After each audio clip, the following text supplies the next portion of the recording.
from all, to all, with all, for all, through all. We thank the gods of creation.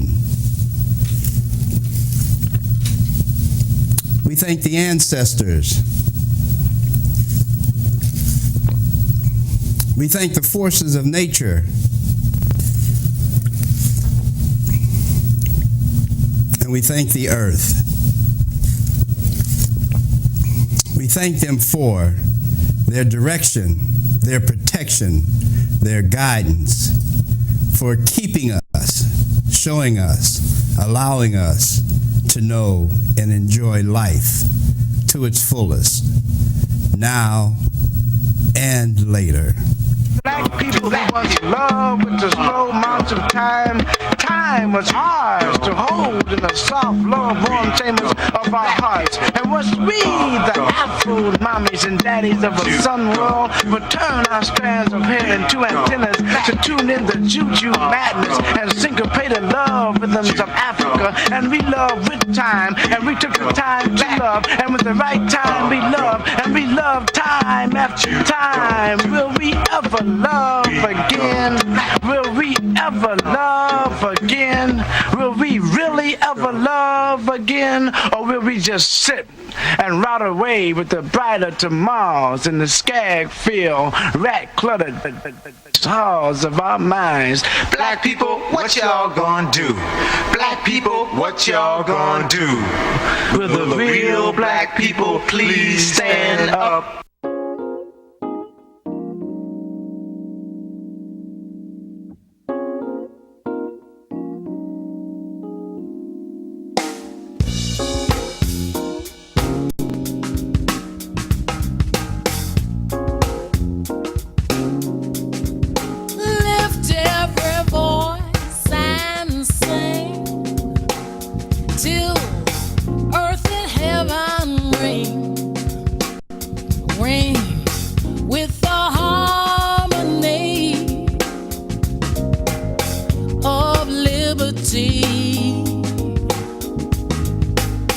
Let our rejoicing rise high as the listening skies. Let it resound loud as the rolling sea.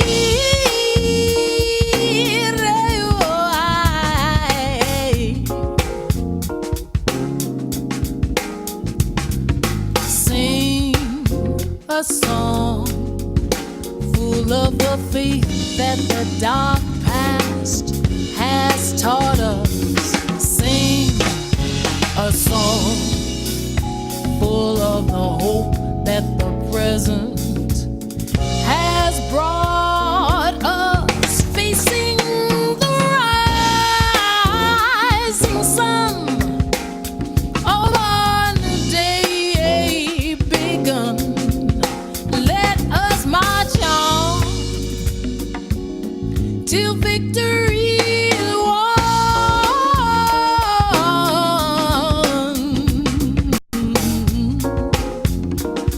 Listen to me now, yo, before Dr. Dre, there was Dr. James, welding cords around a copper frame. We sing songs not for the accolades, to lift voices like a helicopter blade. High in the listening skies, my eyes glisten and tears drop down like rain.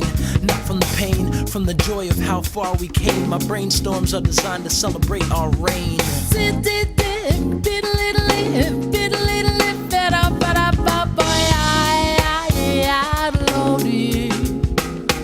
Yeah, when you put it in perspective, the collective, monuments erected, continents affected, presidents elected, ancestors making moves with the music we've been blessed with. We use it to keep communities connected. Through harmonies, a harmony is collected. Reaping the fruits our foremothers invested. Lift every voice till freedom has manifested. Come on, yeah, lift every voice till freedom has manifested. Come on, listen, lift every voice till freedom has manifested.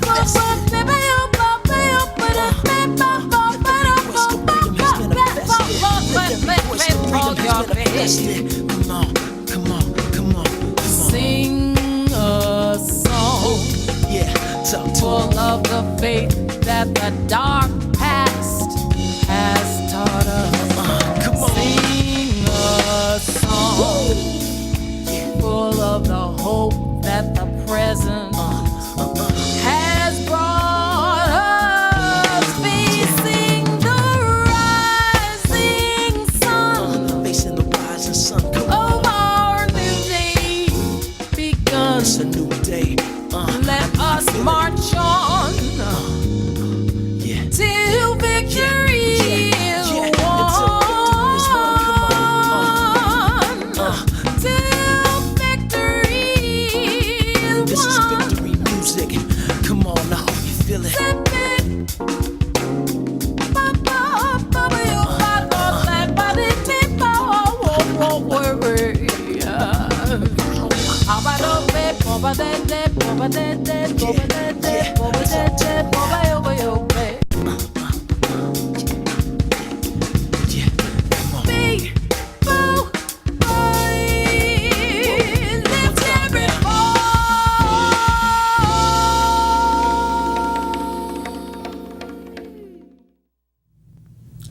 Good evening, our story viewing family, and once again, I'm glad you all are able to be with us for this evening. For those of you who are able to watch us live on television, but also I appreciate those of you who will be viewing us Instagram, Facebook, YouTube, and also on the World Wide Web.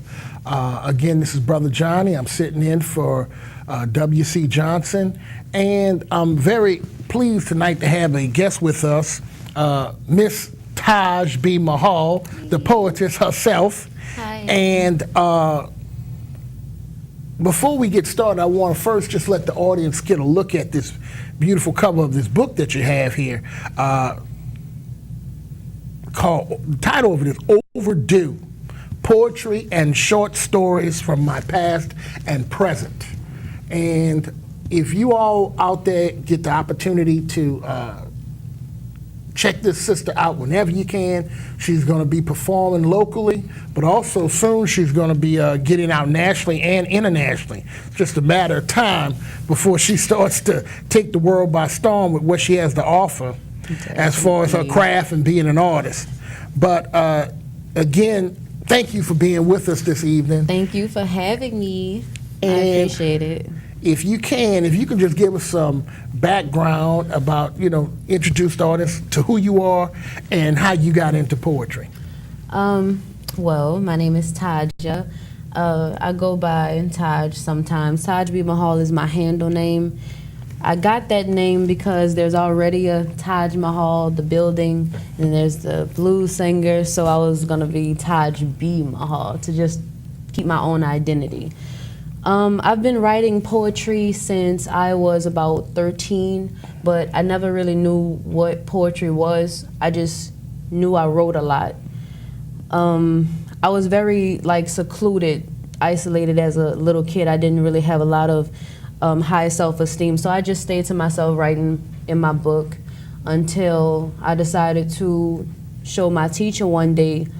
And she was amazed. She was like, you wrote this? I'm like, yeah, I just finished about 5 minutes ago. She said, you're a very good poet.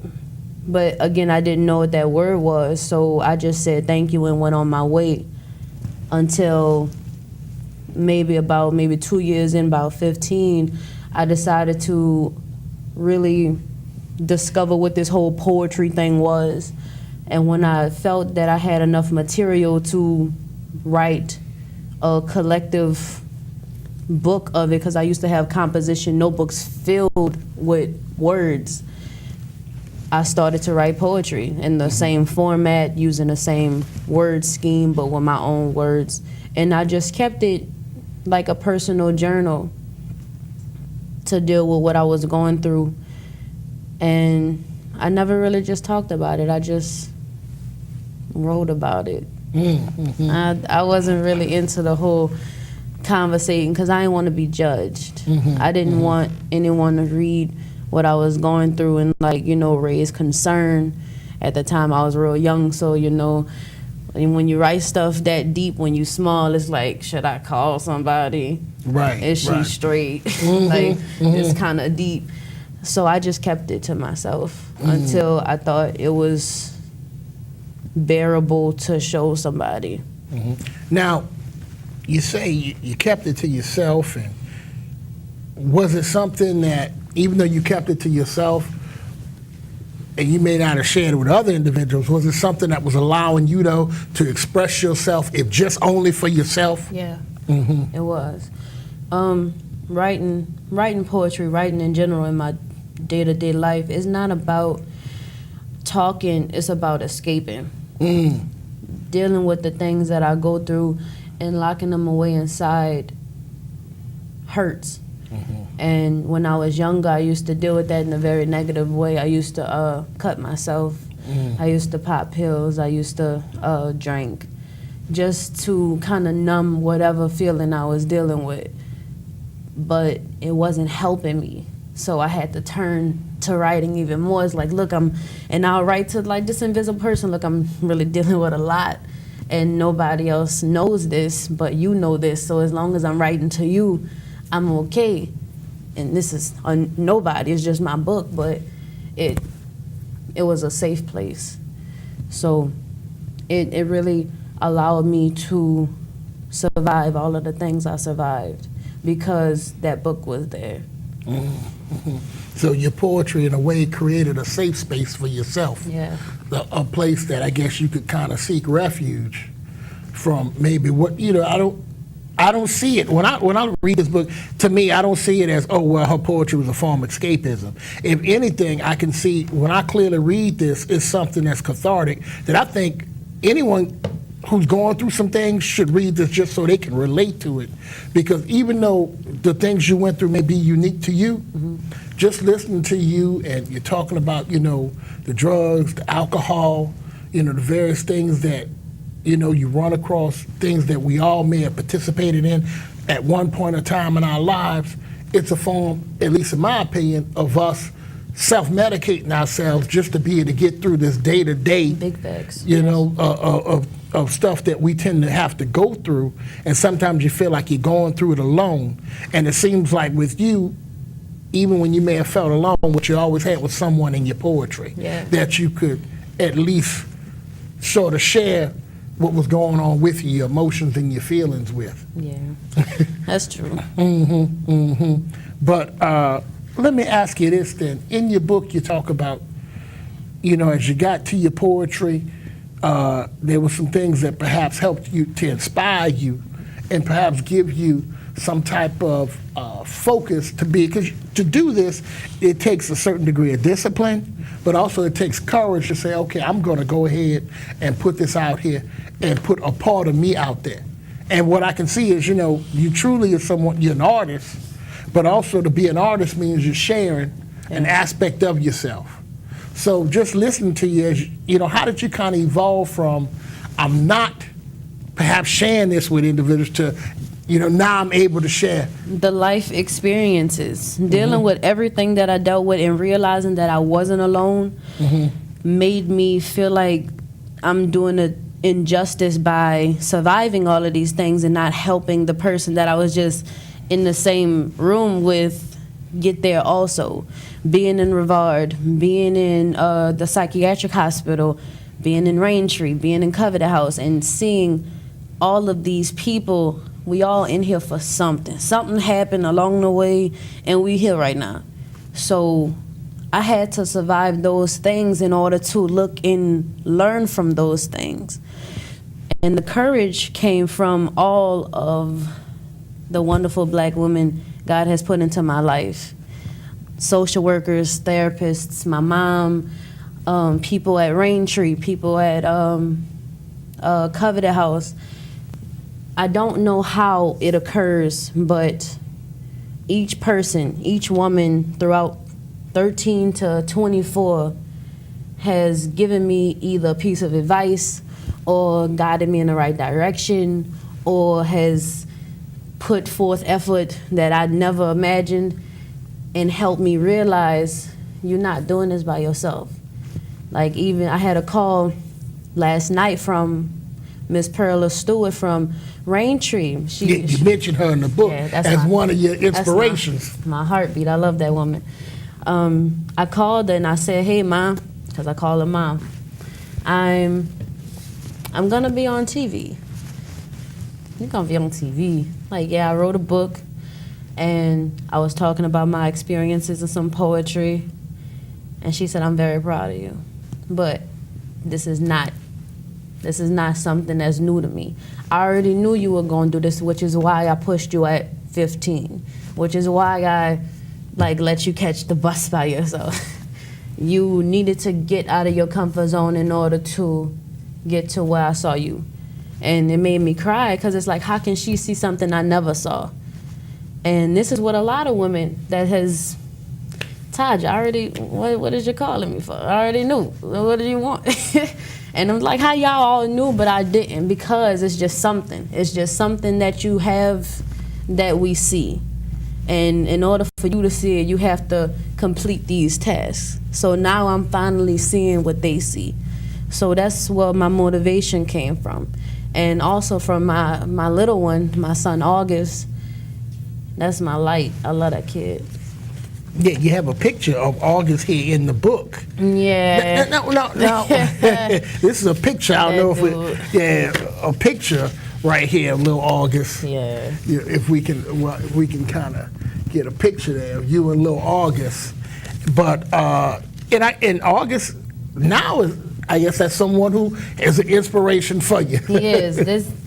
He is the sole reason why I grind so hard. The sole reason why I wake up and I find things to do, who to call, let's make some connects, how many books I'm selling, what's my next venue, because my job is to make sure that he has his life set up. That's my job. Because I didn't really have all the pieces when I was small. So it's my commitment to have my son set up so he can do whatever it is that makes his heart happy. I want to go travel, cool, buy, do your thing. I don't want him to just live and die in New Orleans. I want him to see everything that life has to offer him, because I'm still getting there. So have some stories, some memories and stuff.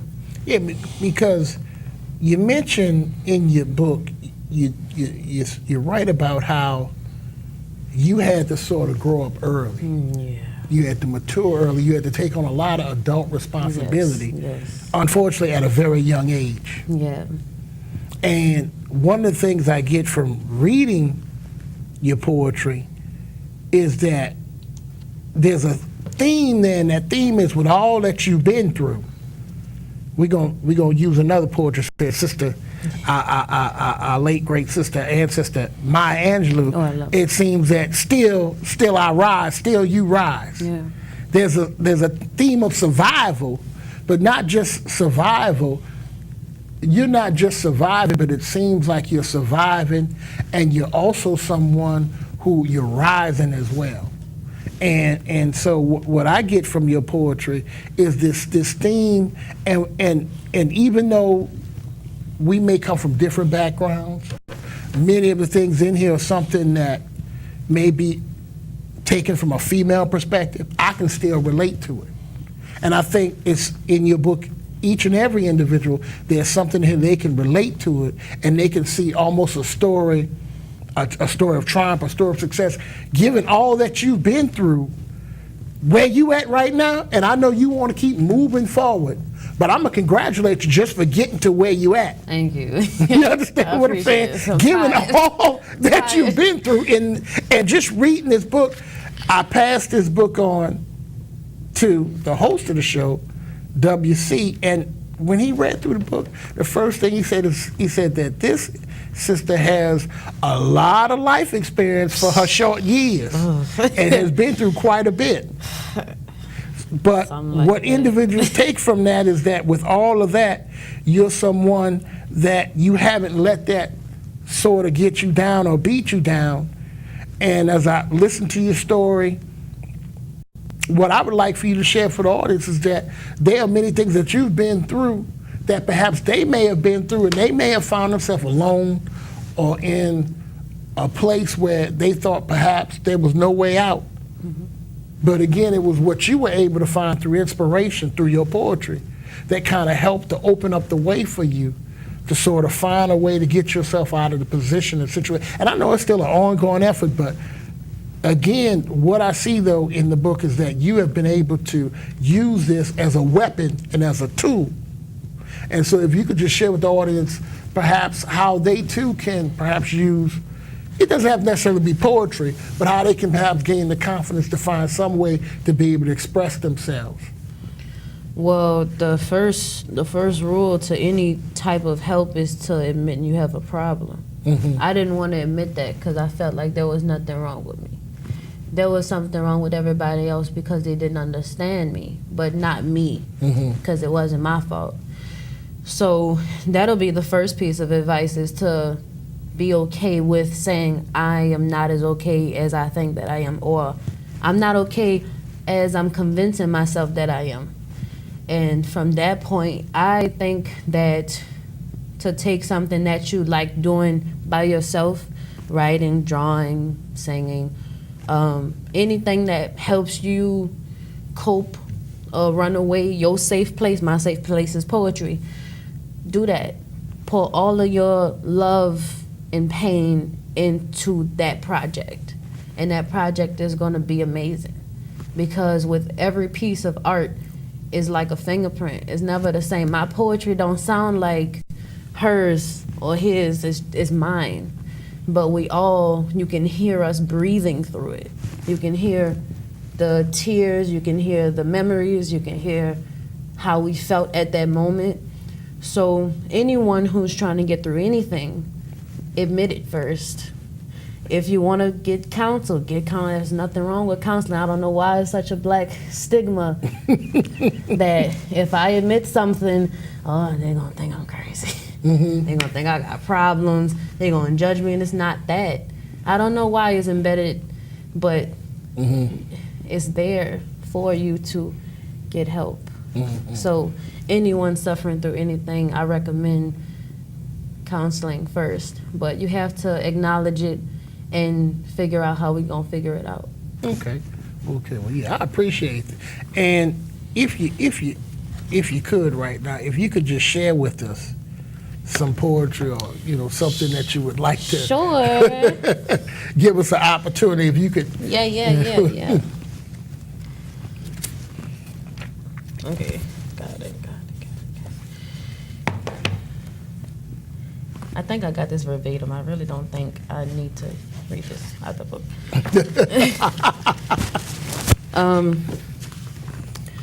Find me something that I can scribble on, writing quick before the moment's gone. You see, this ain't just writing words to me, using poetry as my ministry, grabbing people's feelings and having the ability to break you, verbally shake you, scrolling through sentences, figure skating on loose leaf paper, trying to get everything I need to say out of me, my form of therapy, sliding through stanzas, fearing success, arms too short to reach out and just grab it. Is this a joke, telling me I'm ready to tell my story in front of an audience? I've been writing poetry through the years, and now you're ready to hear all of it? Feeling like my pinnacle, developing in intervals, scared because I can't see the steps in front of me, uncomfortable, humble, and blessed, coming together in symmetry. Maybe this all for real, and maybe this where I'm supposed to be. So if you're ready to hear my story, then I'm ready to give you all of me. Well, we definitely ready to hear your story. Try my best. Ready to hear your story here on Our Story. No problem. Because your story is definitely our story. For real. Y'all got it first. Y'all was just too late. Well, I'm going to ask you this question. And I think it's something, because there's this generation gap between us. I'm an old man, you a young woman. You're not and old. it's tough sometimes to, bridge that gap. You're someone, if you can just share with the audience maybe what you've had to deal with going through the educational system, dealing with being young, not just in New Orleans, but being young. You understand with all that, the challenges and obstacles you have out there. because you had mentioned to me before that you maybe felt like school just wasn't for you. Yeah. But if you can share with the audience just the way you perhaps found some other things to get involved with and other opportunities for you. Okay. Well, I didn't really stay in one school because I was always like here and there, like flip-flopping, like where I'm asleep at, what's gonna happen. So when I got into the system at about 15, I went to Algiers Tech, which is in the cutoff. But then I got transferred to Old Perry Walker. Now before these two high schools, I went to Bonneville when I lived in Kenner with my grandma. And it was just a lot of ups and downs, and it's like, you know what, I'm not doing the school thing. That's 4 years. I done wasted about like a good 3. I'm not gonna catch up. I need to find some more options. So me and my mom found Job Corps, and it offered a high school diploma with a trade. I'm like, okay, cool. It only took 2 years to complete, and they put you in a job as soon as you graduate. So that was my best bet.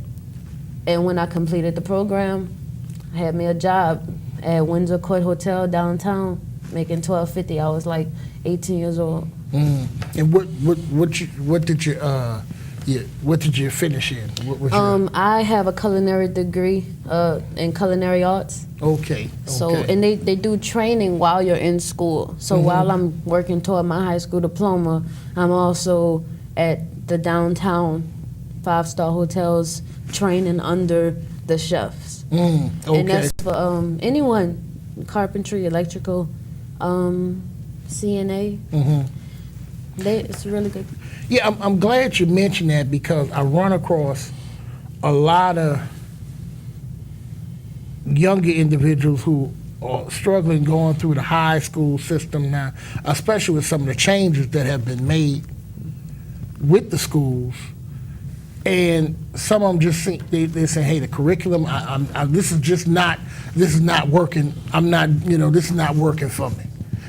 But some of them have difficulty finding what is another alternative for me. Job Corps. And as I listen to you, it's like when I talk to some of the young brothers and sisters who want to go into hip hop or go into rap or want to go into other forms of art, you always tell individuals, what else is it that you perhaps may want to do? I was about to say, that's not a guaranteed thing.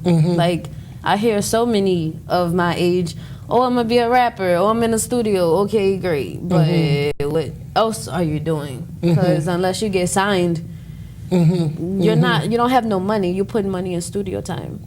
So you need some type of something because you can't live off of being an aspiring rapper. You got to be signed and be like, okay, I'm not doing it no more. Like, yeah, because, as I listen to you, not only are you saying, okay, well, yeah, I'm an artist, but I also went and I did this. Realistically. And in a city like New Orleans, this is a tourism city, and a part of tourism, a big part, is the restaurant industry. And you're saying, oh, hey, you went and you did that, and then you went and got your culinary. You understand what I'm saying? Degree to be able to deal with the culinary arts.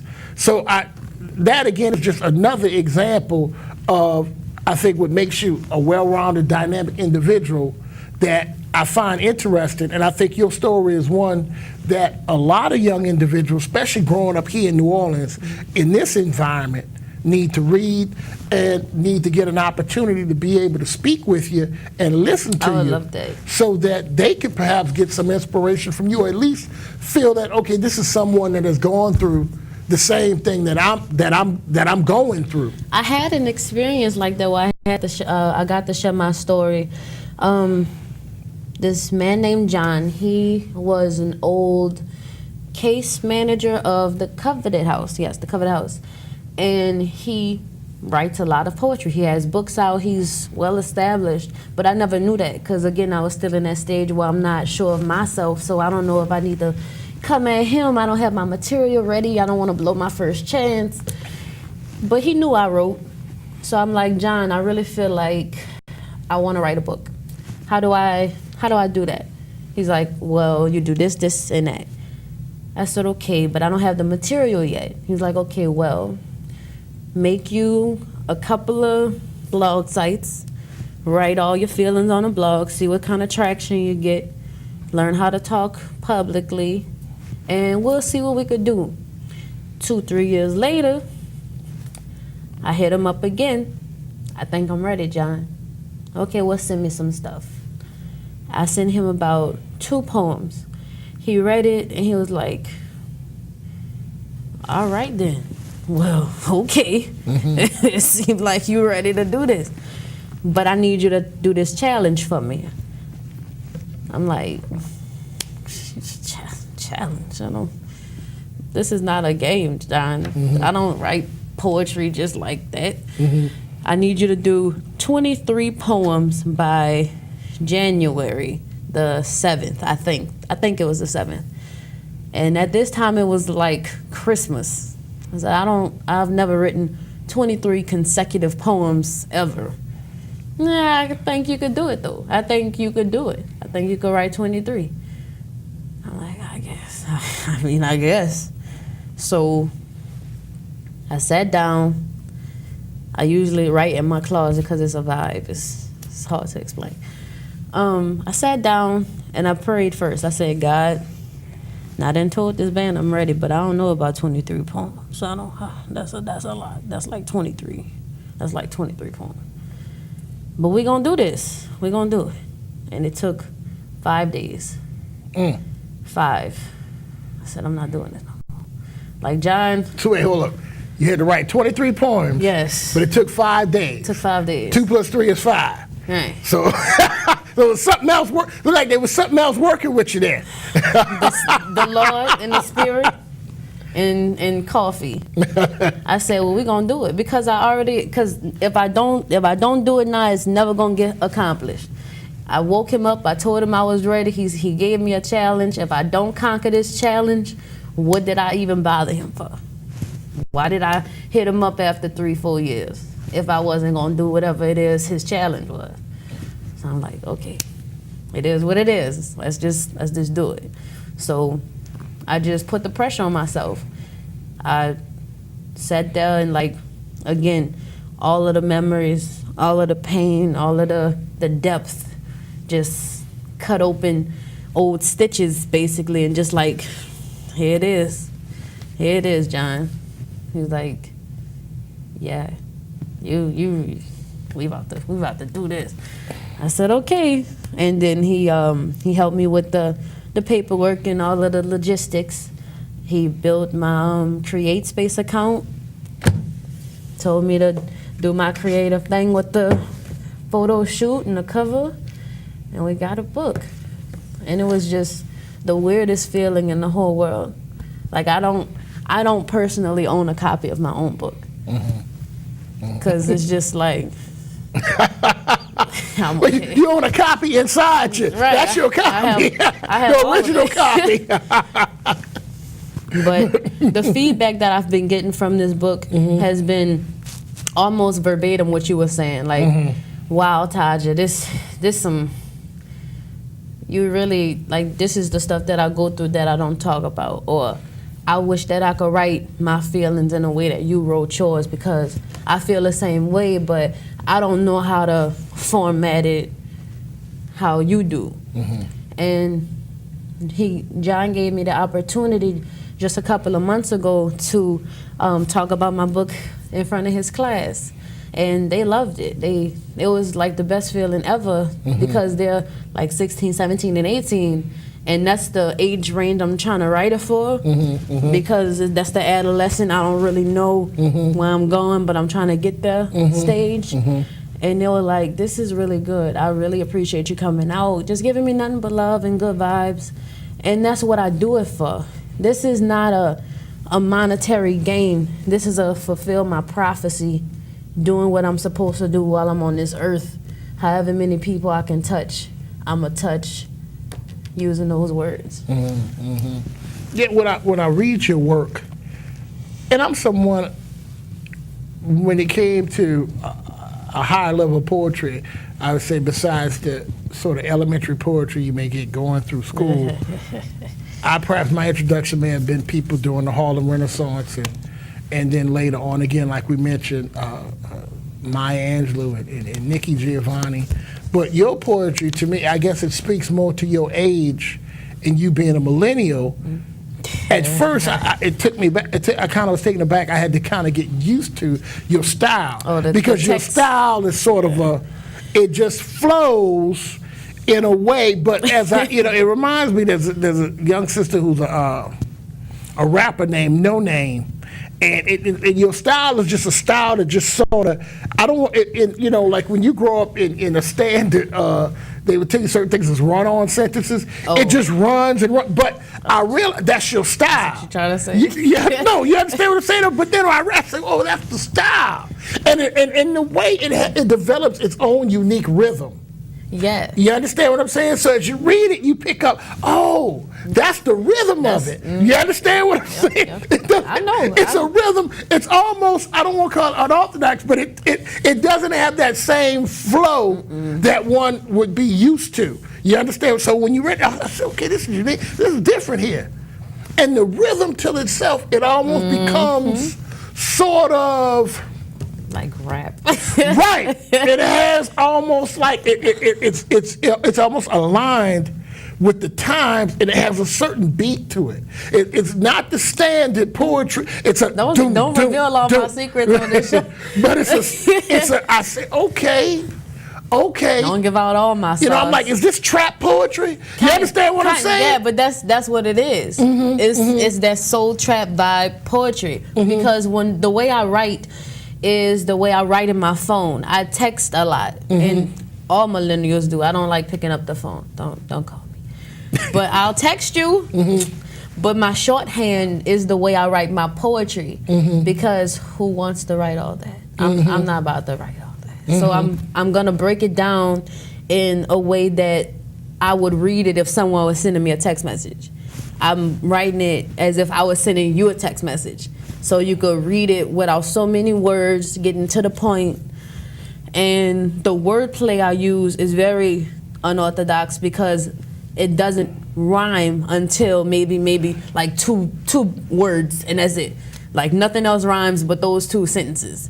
Because why not? I mean, that's how you remember me. So that's what it's gonna be. And also when you're getting the vibe, the millennials know what I'm talking about. The vibe, you hear it more, because I wrote it while I was vibing. So if you read it while they're vibing, you can see it's multi-layered. I try. Where, like you say, you can read it vibing and go one place with it, and you can read it not vibing. I try my best and go another place with it. But I'm all right. I mean, because I look at your picture, you're thinking, okay, is this some, kind of, new soul type, nouveau soul, I was like, was it Jill Scott type vibe? But then when you get into it, it's very, like you say, with what's happening now, as far as that style, the way it's set up, it doesn't have that standard prose. It doesn't have that. So you almost have to. Maybe like read it twice. That's what I'm saying. I didn't want, at first I was like, am I slow? You understand what I'm saying? But as you read it and you read it again, and then you have to read, and you'll pick up something that you didn't pick up the first time you read it. You understand what I'm saying? And that inspiration comes from listening to music while I write. Because I admire a lot of wordsmiths in the music industry. Because if you take away the beat, they have some really deep poetry going on within these words. And I listen, and I'll maybe like a word scheme, or maybe look at the lyrics and see what I like, and I'll maybe take that out and add this and take that out, and it becomes something else. But that's where I get some of my inspiration from, is listening to how they say things, and where they put emphasis at, and whether the words make sense, then they don't. That's how I do it, because I listen to a lot of music, and it influences my mood when I'm writing. So by me writing like them, it's just them, me and my zone. Just writing. Yeah, because when I go through it, it's like I look at people who may have been considered unorthodox, like Sterling Brown, or if you look at the Black Arts Movement of the '60s, Amiri Baraka. His stuff had it might hit you with a certain shock value punch. When I read yours, it's like a subdued punch. You don't really realize you were punched until after you actually will have read it and you say, oh, you understand what I'm saying? Yeah. That was intense there. Appreciate It's like a, you understand? It's a different type of, it's not a shock value. You kind of hitting them, and then afterwards you kind of realize, oh, you understand what I'm saying? That was kind of deep. That kind of, you understand what I'm saying? That was a little intense. Yeah, my passive aggressiveness. It's like I ain't gonna get it, but you know what I did, but we ain't gotta talk about it. Right. That's what. Yeah, exactly. That's what it is. It's like, okay, well, some of the stuff is like, all right, you know what I'm saying? You're almost like, well, what am I reading? You understand? And then, but I give you some art credit here, the true artists, because some of the stuff you're like, well, was that vulgar? But then it wasn't. You understand what I'm saying? A lot of innuendos. Right. It has Like whatever you think it is, that's probably it has a lot of that happening where you can go wherever you want with it. Because I try to make it to every age range. Mm-hmm. But my older stuff, like when I used to write, like back in the day when I was like 15, 13, 12, 11, it was way out the box. Like it was some Edgar Allan Poe type vibe, dark, black coffee dark. I'm like, you know what, I can't write like this no more. We've been through all that, we done dealt with it, lock it up, and let's write it like this now. Mm-hmm. So with my, like, people who are not my age, they like it. They just don't understand it. It's like, Taja, what does these words mean? Like, because they don't know how abbreviated words look. They don't text very much, or they text the whole sentence. So my poetry is coming at you with millennial and a lot of metaphors, a lot of schemes, a lot of allusions, a lot of drawing out pictures, because it's an experience. I want you to see everything I saw. I need you to feel everything I felt. If it's upsetting, good. If you like it, cause such and such, good. Because it's open to interpretation. There's no right or wrong way to read it. You could just read it and experience it. So yeah, because when I look at some of the writing, it reminds me of things I will have read when you had individuals going out and sort of chronicling and writing the experiences of the former slaves in the South when they were working, in the fields and you had moved from slavery to sharecropping. But the way when you would read the writing, it was written in what they would call sort of a black Southern vernacular. You understand? They would call it old, quote-unquote, Negro Southern vernacular.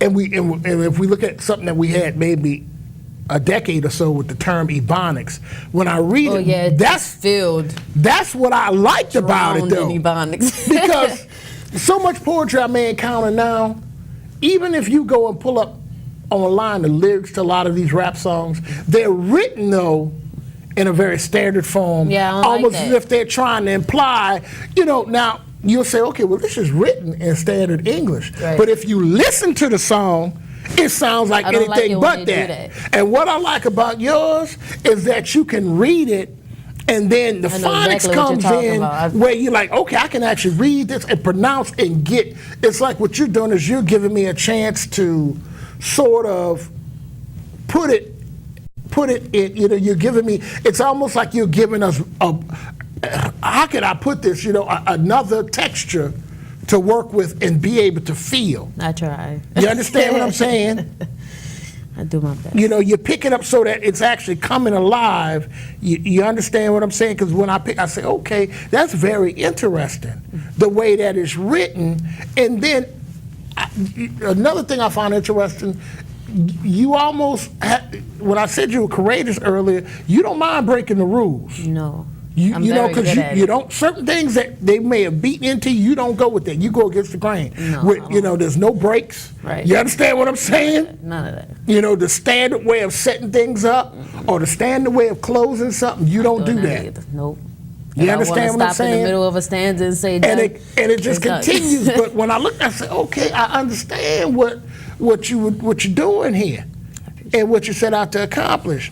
And it's something that, like I said, you got to constantly go over it and over it again. And a lot of times, I'll be honest with you, I don't know how other members of the audience feel. Sometimes you come across poetry like, okay, not another poetry. You know, after Def Comedy Jam, Def Poetry Jam and all that, a lot of people may have been in kinda the scared opinion. for that reason. I'm like, worn out on poetry. Right. I don't Like, need to go to man, no other poetry people nights. don't read books. Right, you know. Poetry. People like, I'm tired of going to some coffee shop or Right, bar it's for like- another poetry night. like a cliche. I'm Right. like, maybe I don't want to do this. Like, Right. It's like, you know, okay, another poet. Right. That's Another, exactly how I you feel. understand what I'm saying? But no, with this, there's something different going on here. And, you know, like the way it's set up, it was, I say, this is different. Where I'm like, okay, I'm gonna have to go, it's almost like an equation or a formula where you're like, okay, I'm gonna have to sit this down and go back at it again. Right. Like, hold up. I'm going to Right. have a drink and I'm Right, come exactly. right back. Yeah, I got to really focus on that. And then at the same time, it's a story within that where you're like, I'm going to need to get into this story more because it's something that was happening there and I need to pick up what was happening there. You understand what I'm saying? That's what I was getting from it. Now, I can take this, probably other people, they're going to get something else from it. But when I read it, I said, hold up. Maybe I'm gonna need to read this again. Just to Because I was like, well, am I slow? That's why I brought up is it a generation gap thing where maybe I It can't? kind of is, though. Right. Because right. you don't know the slang that I know. Right. You don't know how to shorthand text like I do. Like, you may send me a paragraph and I could just sum it up in like a couple of sentences. Like, maybe like at least 3. Right. So it kind of is that age gap with the words, but not the message. The message is always going to be clear throughout the board. Because I have grown-ups, like, this is some real good stuff. Like, Right. Like, this is, I don't know what you've been through in your life, But this is Young and that's lady. where the grown-ups, that's where that generation You gap only is sort of 24 years bridged. old. Because everybody know some hard times. they be like, you only 24. Like, how you just write about stuff like this? Because there's a lot in the 24 years that I've been through. Right. You know, so I could I'm mentally not 24. I'm just 24 by age. The phone lines are open up. Callers, if you have a question or comment, please call in. Do we have a call on the line right now? Yes, hello. Hello? Yes. Good evening, caller. Yeah, God bless you and congratulations to your guest. I'd like to ask you, based on your writing styles, do you fear that you're going to limit yourself in terms of stretching out to do short stories or essays or plays? And you mentioned you don't like to do a lot of writing. Do you feel yourself that you're going to limit yourself in the future?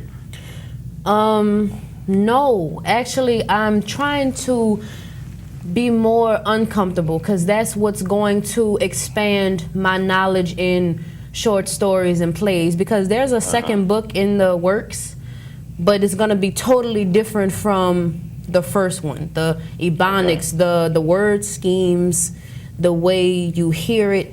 I'm really excited actually about stepping into that world of short stories and plays, because I know a couple of people who have asked already, but I don't want to overwhelm myself, you know, because if you take too much, it might get like a job, and this is not a job, it's more of a passion project. So I just want to make sure that my growth matches the speed. Okay. And what are some different ways you put yourself through certain drills or different types of training or education to broaden your writing style? Yes. That sort of thing? Or? Yes. What I do is I used to have, because I'm working on it now, is bad eye contact because I'm so self-conscious. I literally like put like googly eyes all over the walls if I have a performance like a week in advance, and I'll practice because I need to make that contact with my audience, because that's who's gonna get this message. I know what I'm saying, but I need for y'all to know what I'm saying. And for reading material, my social worker, Miss Joy, always has books on deck.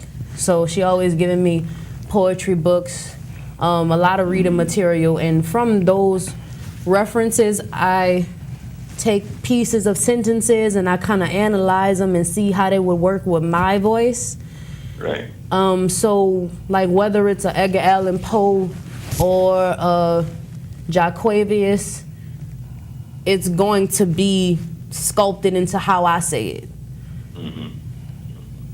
Well, great. Well, very proud of you and all the work you did. The poem was definitely very impressive. And Thank just you. Like you continue to challenge yourself and to expand and learn about some of our other great writers like Gwendolyn Brooks and Margaret Walker. And a lot of basketball players, they know about Michael Jordan, so they can study the history. And I just would like for you to continue to study our history in terms of black writers, so you can be on that same level. So. Definitely. Well, thank you, caller. I appreciate it. Thank you. Before we have to, unfortunately, wind this hour down, can you at least let the audience know where they can get your book at? My book is available on Amazon. Type in Taj B. Mahal and Overdue, and you will see my pretty purple book. Okay. And I also I ordered them myself. You can send it to my email address, and I'll ship it out to you. That could be a thing also. Okay. Do you have a contact information that they can get in contact with you for? Yes. Okay. My Instagram is TajB_Mahal24. You can DM me. Facebook is Taja Dawson. Send me a message. And what's my Twitter? I think my Twitter is Taj the Poet. So TAJPOET. Just hit me up. Okay. All right. Now, do you have any upcoming shows or any other announcements you want to make? Yes, I will be at the Satchmo Festival in the French Quarter, August the 5th.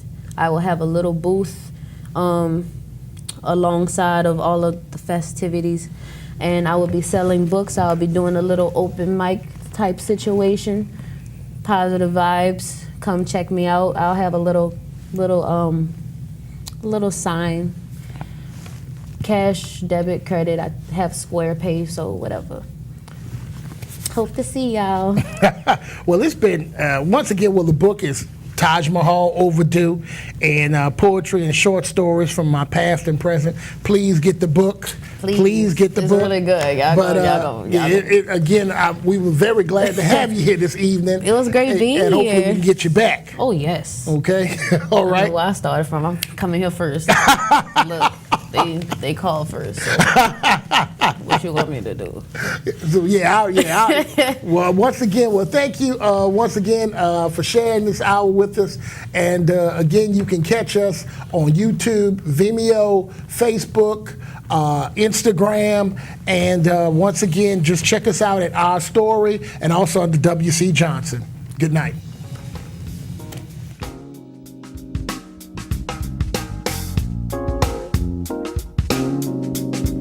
Lift every voice and sing till earth and heaven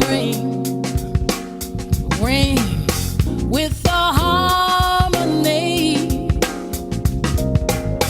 of liberty. Let our rejoicing rise high as listening skies. Let it resound loud as the rolling sea.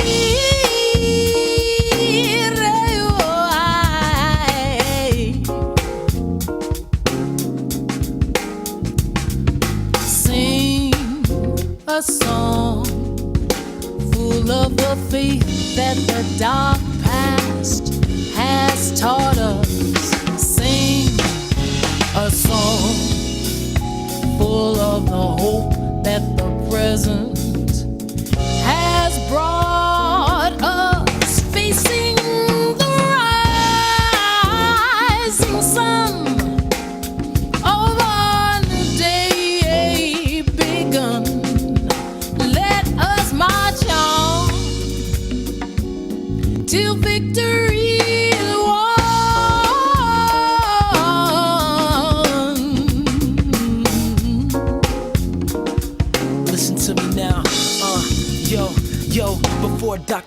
day, there was Dr. James welding cords around a copper frame. We sing songs not for the accolades, to lift voices like a helicopter blade. High in the listening skies, my eyes glisten and tears drop down like rain. Not from the pain, from the joy of how far we came. My brainstorms are designed to celebrate our reign.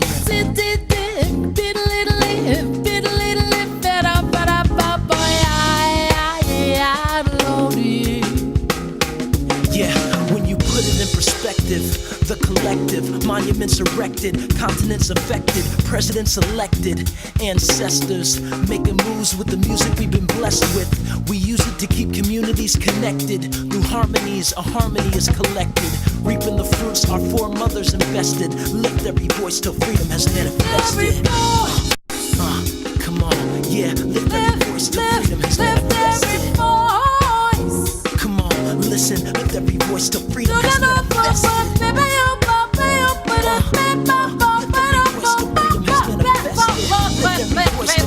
Come on, come on, come on, come on. Sing a song. Yeah, talk to full of the faith that the dark past has taught us. come on. Sing a song full of the hope that the present has brought us. Facing the rising sun Facing the rising sun. Come on. of our new day begun. It's a new day. Let us march on Yeah. till victory is Yeah, won.